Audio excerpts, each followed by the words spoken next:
I think of an emerging part of our democracy, the use of new media. Politicians are using a whole range of different techniques to communicate to people through that new media. They're using videos on YouTube. They're using social networking sites like Facebook.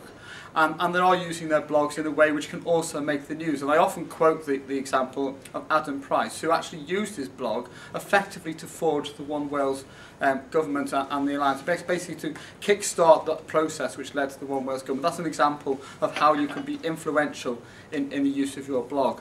Now, I've never ever managed to be that influential in the use of my blog, but I have been able to put stuff on there which has ended up in the newspapers and actually got stories going, and I have been able to put stuff up there which has got a reaction from my opponents and able to get them to listen to what I have to say and do that. And I think that in itself is part of that blogging trend and the blogging techniques which you're able to bring. And also, I don't claim to be that knowledgeable about how to use my blog. My blog is a basic blog which is taken off Blogger and just use that. But I know that people like Matt, who's been enormously innovative in the way he's used his blog, there is actually more potential to do a lot more with blogs, both in terms of podcasts, in terms of videos on blogs. I have dabbled with that and will be putting the video on my blog, which is done today. But certainly ways which can make blogs more interesting and engage a wider audience. I think the other claim which is made for blogs, which I don't necessarily accept, is that the use of this new media means that politicians can get across to young people. And it's certainly right that new media does get across to new audiences who may not otherwise be interested. But I think it's also true that people who read political blogs are interested in politics. You're not going to get across to non-politicians that way. But you do have the opportunity to use them for a message. And I think the message and the medium is what is important about blogging, and I think that is the reason why I blog, and I think the reason why other politicians should be doing it as well, and I'm going to leave it at that. Thank you, Darren. Spot on. Thanks, Peter. Eleanor, respond. I've got some quotes and I've got some notes. Whether I'll use them is another matter. Fortunately for me, this was done under influence of drink. But I'm here and I'm terrified because I know how wonderful Peter is in his blogging, and even if I don't actually believe what I'm going to say, I'm just going to try and my best to sell you my story.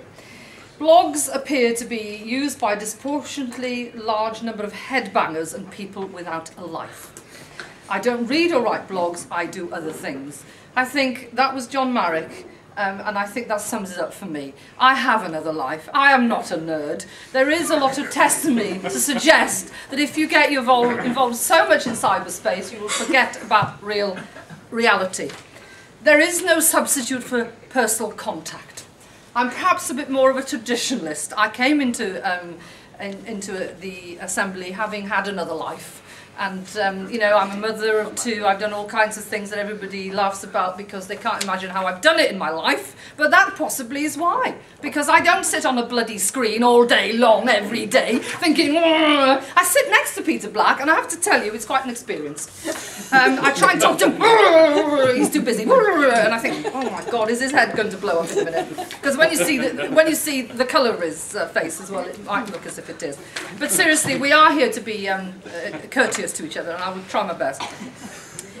After spending hours compiling and or reading and or responding to a posting which has actually changed or what's actually changed or been achieved, whether it's posted on a blog or whatever, people will agree and disagree, and that's how it should be. But I think actually the downside is it encourages lazy journalism.